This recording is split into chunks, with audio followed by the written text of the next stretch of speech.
Chers amis, nous nous retrouvons dans cette bonne ville de Rennes, sur les traces du premier apôtre de la Bretagne, avant même Saint Drénalus de Morlaix, le disciple de Saint Joseph d'Arumatie, si vous avez suivi nos vidéos, avant même Saint Clair de Nantes, le converti de Saint Pierre. Il s'agit ici de retrouver toutes les traces de Saint Maximin, oui, Saint Maximin, le premier évêque d'Aix en Provence, et qui se trouve aussi être le premier évêque de Rennes en Bretagne en l'an 63.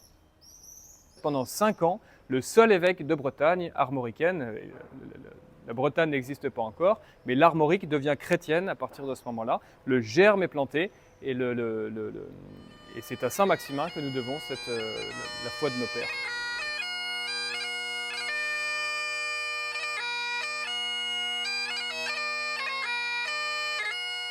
Tous ces apôtres ou ces disciples des apôtres ont reçu l'esprit, le Saint-Esprit le jour de la Pentecôte. Et donc le zèle de la maison de Dieu les brûlait. Et donc Saint Maximin n'est pas resté pendant 40 ans les bras croisés sur son siège à Aix-en-Provence. Non, et ça circulait partout en Provence, certes. Et nous savons par certaines traditions que donc en l'an 63, Saint Pierre décide d'étendre le royaume plus loin et choisit Saint Maximin un petit peu comme un légat apostolique, et lui commande de partir plus loin annoncer l'évangile avec son disciple Synchronus ou Suffrenus. Alors pourquoi cette ville de Rennes? Eh bien à cette époque-là, la ville de Rennes est la capitale de l'Armorique. On sait que 9 voies romaines comme ça sillonnent toute l'Armorique à partir de cette capitale, ce cœur de cette province romaine. Et ces voies romaines ont été tracées pour faire circuler les marchandises, circuler les soldats romains, circuler les gouverneurs. Mais les apôtres vont profiter de ces voies romaines pour que l'évangile puisse se répandre très rapidement. Et si bien qu'un auteur a pu dire qu'en étudiant les voies romaines du 1er siècle, finalement, on étudie l'itinéraire de nos apôtres de Gaule ou de Bretagne au 1er siècle. Je me trouve ici devant la cathédrale Saint-Pierre de Rennes, où se trouve le document source, vraiment l'archive principale de toutes les données que nous allons vous donner sur Saint Maximin, et qui a été retrouvée au XVIIe siècle par un certain père Augustin Dupaz du couvent de la Bonne Nouvelle de Rennes, donc qui connaissait très bien les archives, qui était historien, et qui les a communiquées au père Albert de Grand. Ce document, donc en latin d'une trentaine de lignes, que dit-il? Eh bien, il indique les actions que fit Saint Maximin en arrivant dans cette ville de Rennes. Et en particulier, il fit 3 choses qui sont assez remarquables. En latin, c'est visitavit, instruxit et rexitque. Donc visitavit, c'est il visita la ville. On peut dire il sanctifia la ville quelque part. Instruxit, c'est il instruisit. On sait que Raban Mor le dit, l'archevêque de Mayence, dans sa vie de Sainte Marie-Madeleine, dit que Saint Maximin est un célèbre docteur. C'est-à-dire que parmi tous les disciples, parmi tous les apôtres de Gaule, ils ont chacun un peu une spécificité. Lui, il avait la capacité de répondre aux hérétiques. On sait qu'il a répondu par exemple aux stoïciens. Et la 3e chose qu'il fait, rexitque, c'est-à-dire qu'il gouverna son église. Donc on retrouve au 1er siècle les 3 fonctions de tout évêque catholique, c'est-à-dire de sanctifier son peuple, de l'instruire et de gouverner son peuple. Ensuite, que fit-il? Au confluent des rivières de l'Isle et de la Vilaine. Il se trouve que la cathédrale, aujourd'hui, est toute proche. Nous sommes à quelques centaines de mètres de l'Isle d'un côté, de la Vilaine de l'autre, qui se retrouvent ensemble, d'où le nom du département, l'Ille-et-Vilaine. Mais ce qu'on a oublié, en fait, tout le monde parle d'Ille-et-Vilaine, mais c'est ici le berceau, en fait, de l'action de Saint Maximin, c'est-à-dire de l'action de notre Seigneur par Saint Maximin, la toute première graine qui est plantée ici, au confluent de l'Isle et de la Vilaine, par cette cathédrale. Qu'il dédia à la bienheureuse Vierge Marie, Mère de Dieu. Donc la dévotion de la Bretagne à la très Sainte Vierge n'est pas apparue petit à petit comme ça, que les Bretons aimaient bien la Sainte Vierge. Elle est apparue par la volonté de Saint Pierre, transmise à Saint Maximin, implantée ici, dans ce lieu où nous nous trouvons, qui aujourd'hui est Saint-Pierre, mais à l'origine, au 1er siècle, c'était la cathédrale Notre-Dame de la Cité. Pourquoi de la cité? Parce qu'à cette époque-là, la civitas, c'est vraiment la cité, c'est la ville, c'est l'emblème un petit peu de cet ordre gallo-romain et qui est consacré à la Sainte Vierge. Notre-Dame de la Cité, qui est une appellation donc très antique. Voici cet hôtel Boixic du Pigneux, juste en face de la cathédrale, rue de la Monnaie, où se trouvent donc les fondations de cette antique chapelle Notre-Dame de la Cité, qui était autrefois cathédrale. Et en souvenir de ce que cette chapelle avait été la cathédrale Notre-Dame de la Cité pendant 3 siècles, donc jusqu'à Saint-Lunaire, le clergé venait, donc les chanoines de la cathédrale, venaient tous les jours de grandes fêtes, de fêtes solennelles, en particulier les fêtes de la Sainte Vierge, descendaient ici, traversaient la place et allaient chanter les petites heures de Notre-Dame dans cette chapelle. Et ensuite repartaient, chantaient les grandes heures canoniales dans le chœur de la cathédrale Saint-Pierre. Et ce n'est pas tout, il n'y avait pas seulement le clergé, mais également les ducs, les rois. Tous nos ducs, tous nos rois venaient le jour de leur couronnement rendre hommage à la Vierge, donc quitter la cathédrale, le chœur, escortés par tout le clergé, toute la noblesse, dans un déploiement certainement magnifique, avec le grand écuyer de Bretagne qui tenait l'épée levée comme ça, et qui descendait et qui allait rendre hommage, le duc allait rendre hommage, se prosterner devant Notre-Dame de la Cité, implorer son aide, son assistance, son secours, pour la faire la protectrice de ses États, de son royaume, contre tous ses ennemis. Et ensuite revenait pour célébrer la grand-messe, et alors était institué, intronisé le duc de Bretagne. Et en 1722, un document mentionne qu'une statue de Saint-Maximin est visible dans cette chapelle Notre-Dame de la Cité. Et là, vous vous doutez qu'à la Révolution, les révolutionnaires qui veulent du passé faire table rase, évidemment, se sont acharnés sur ce quartier et sur cette chapelle qui est le berceau vraiment. Je me trouve maintenant devant la mairie de Rennes, où vous voyez au-dessus de la mairie cette grosse tour là, qui est la tour de la grosse horloge, et qui en fait existait du temps de Saint-Maximin, évidemment pas celle-ci, une plus antique existait, qui était ici comme le panthéon en fait des dieux païens. Ça s'appelait la tour de la vision des dieux. Et Saint-Maximin arrive, purge cette tour de tout son paganisme et en établit un oratoire pour la commodité des fidèles, dit le document que nous suivons.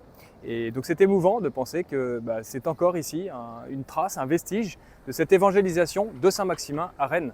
Je me trouve devant le palais Saint-Georges. Autrefois c'était l'abbaye Saint-Georges jusqu'à la Révolution.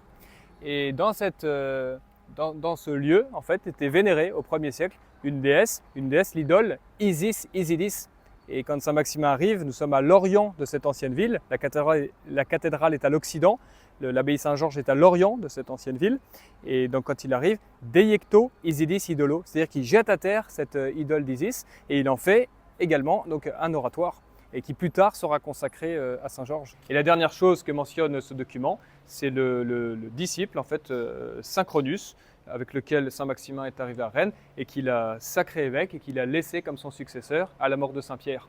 Ensuite, ce document raconte les 7 successeurs de Saint-Maximin jusqu'à Saint Lunaire en 312, au moment de la conversion de l'empereur Constantin. Et c'est à ce moment-là donc la paix de l'Église qui a permis cette efflorescence vraiment de toutes les premières grandes églises et cathédrales dans tout l'Empire, donc en particulier en Gaule et puis évidemment en Bretagne, et qui a permis d'ériger une grande cathédrale.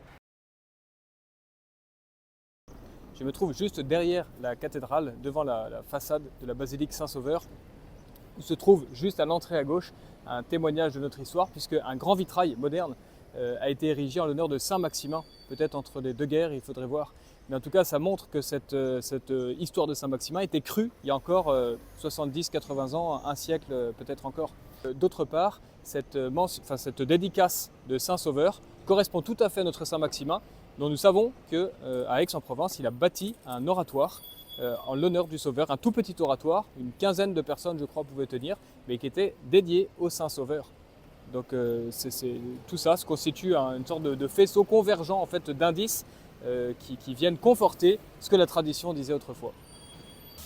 Nous nous trouvons place Sainte-Anne, devant l'église Notre-Dame de Bonne-Nouvelle, derrière nous.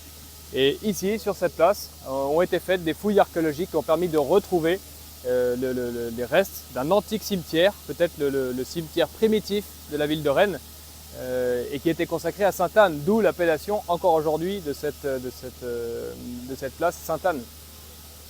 Et cette pratique en fait de faire des cimetières était vraiment la coutume de nos apôtres, puisque le culte des morts était vraiment un des devoirs religieux les plus importants. Et donc on voit ça à Bordeaux, à Arles en particulier, où il y a eu des grands miracles au moment de la consécration de ces cimetières, avec notre Seigneur lui-même qui a procédé à cette consécration en présence de 6 évêques des Gaules, dont en particulier Saint Trophime, Saint Martial, Saint Saturnin et Saint Maximin. Et donc il est tout à fait remarquable de présenter ce site tout près de la cathédrale dans le vieux quartier de Rennes. D'autre part, il se trouve dans cette église Notre-Dame de Bonne-Nouvelle un tableau miraculeux, le tableau de Notre-Dame de Bonne-Nouvelle, dont les origines se sont un petit peu perdues. On ne sait pas très bien à partir de quand ou qui a peint ce tableau, mais il est représenté au-dessus de l'autel, en plein centre de cette église, en ex-voto du duc Jean IV, en l'honneur de sa grande victoire qu'il avait eue grâce à l'intercession de la Sainte Vierge contre son adversaire Charles de Blois, le bienheureux Charles de Blois. et donc il a bâti cette église. Mais ce tableau, peut-être remonte à une tradition très ancienne, ou bien est la réplique d'un tableau, puisqu'on dit qu'il y avait en Bretagne autrefois un tableau peint par Saint Luc qui est venu, dit Albert le Grand, dans cette ville de Rennes en compagnie de Saint Maximin, sous la direction de Saint Philippe, comme nous l'avons mentionné tout à l'heure. Donc voilà, il y a beaucoup de choses à retrouver. Je me trouve non loin de la cathédrale, dans le vieux Saint-Étienne. Donc aujourd'hui c'est le théâtre du vieux Saint-Étienne, mais autrefois c'était l'église Saint-Étienne.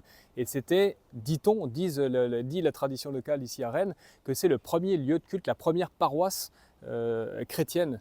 Et comme il n'en est pas fait question dans la vie de Saint-Maximin, on peut penser que même que c'est d'avant Maximin, entre l'an 33 et l'an 63, il y a 30 ans là, où les apôtres de Gaulle ont tous le feu du Saint-Esprit, donc circulent un petit peu dans tous les sens. Et par exemple, il y a Saint-Front, qui est connu pour avoir édifié des lieux de culte en l'honneur de Saint-Étienne, à Bordeaux, à Domfront donc, à Soissons et jusqu'à Trèves, avant de revenir, parce qu'il est premier évêque de Périgueux dans ces années entre 40 et 70. Donc c'est de l'ordre du possible. En tout cas, ce qui est certain, c'est que c'est un des berceaux du christianisme de la ville de Rennes, donc de l'Armorique. Et en souvenir de quoi, tous les évêques, avant de prendre possession de leur cathédrale, les nouveaux évêques de Rennes venaient ici, dans cette église du vieux Saint-Étienne, prêter serment de fidélité aux coutumes du diocèse entre les mains du recteur de cette église. Nous nous trouvons maintenant dans le couvent des Jacobins de Rennes, Notre-Dame de Bonne-Nouvelle. Vous voyez le magnifique sanctuaire derrière, dans ce cloître très paisible. Et en fait, il y a eu ici des moines bretons très vénérables au XVIIe siècle, qui ont fait un travail vraiment extraordinaire. C'est grâce à eux que nous avons pu retrouver cette histoire, en particulier à deux d'entre eux dont nous voudrions parler un petit peu aujourd'hui. C'est le père Augustin du Paz, qui était donc cet historien à la fin du XVIe, début XVIIe siècle, et qui aurait voulu écrire une histoire de Bretagne avec tous les documents qu'il avait pu retrouver dans les archives de Rennes. Et malheureusement, il est mort avant d'avoir pu mettre à exécution son projet, mais il a pu transmettre au père Albert le Grand, que peut-être déjà vous connaissez, donc pas le maître de saint Thomas d'Aquin, le moine breton Albert le Grand, qui avait pris le nom de ce saint, et qui a écrit cette histoire monumentale de les vies des saints de la Bretagne armorique, donc qui a collecté, lui, tous les documents qu'il a pu retrouver. Donc voilà ce livre qui a pu échapper comme ça à la Révolution. Et dans ce livre, il fait mention donc, de cette donation du père du Paz qui a pu transmettre, et il cite le document en latin, tel quel en fait.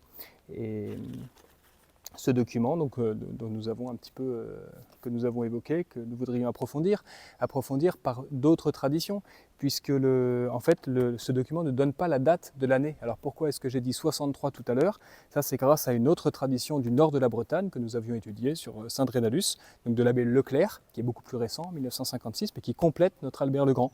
Parce que cet abbé Leclerc pour Drénalus, disciple de Joseph d'Arimathie, de Glastonbury, a étudié, lui, les archives de l'église de Glastonbury. Que disent ces archives? Eh bien, il le raconte dans ce petit livre.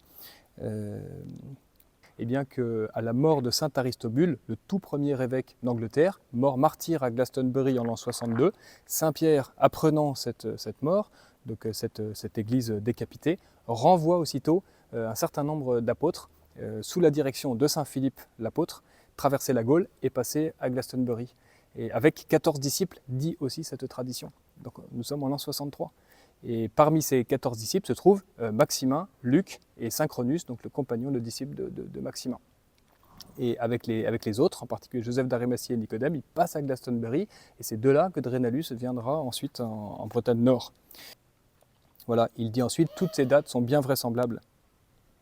Or, si l'on fait état de la tradition maronite et syriaque, ça c'est encore les traditions orientales que lui a vues, que moi j'ai pas vues, mais je lui fais confiance, très vive encore en ce moment à ce sujet, on apprend qu'au nombre des disciples de Saint Philippe se trouvait Joseph d'Arimathie, et qu'en toute probabilité, y était aussi Nicodème, d'où la dévotion de Joseph d'Arimathie et Nicodème en Grande-Bretagne, et puis en Bretagne Nord, en particulier autour du Iodé.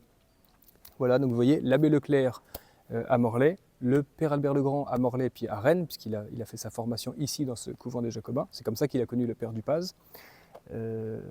Ces différentes sources permettent de conclure que vraiment nous avons beaucoup d'éléments, de nombreux éléments qu'il faut continuer à chercher, avec un certain nombre d'hypothèses aussi, en particulier toute la dévotion à Sainte-Anne et à Sainte-Marie-Madeleine. Est-ce que ce ne sont pas là des traces, des vestiges de ce passage de Saint-Maximin pendant 5 ans en Armorique?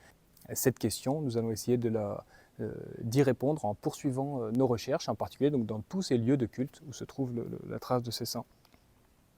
Voilà.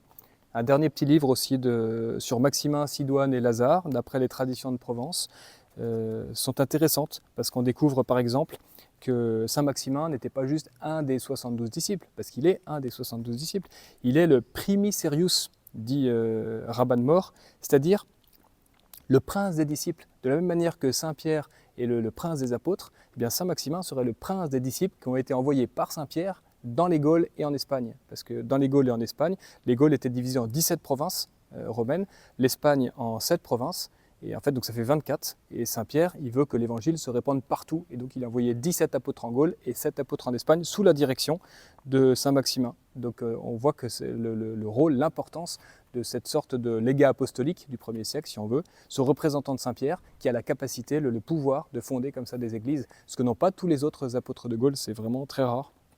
D'habitude, c'est Saint-Pierre qui envoie un apôtre pour une église.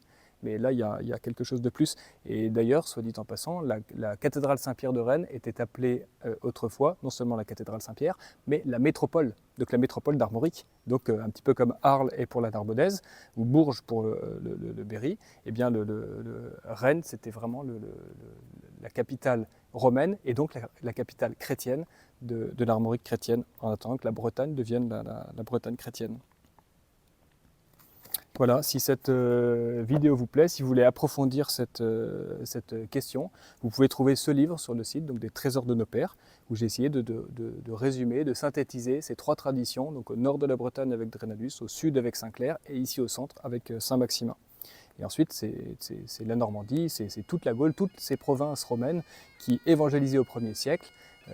Aujourd'hui, cette histoire est presque perdue, oubliée, mais il est temps de retrouver nos racines en allant nous baigner, nous tremper dans des lieux comme ça, dans des vieux livres comme ça, et d'en parler autour de nous pour nous dire nous sommes chrétiens, nous ne sommes pas des orphelins, nous savons exactement qui sont nos pères qui nous ont apporté la foi.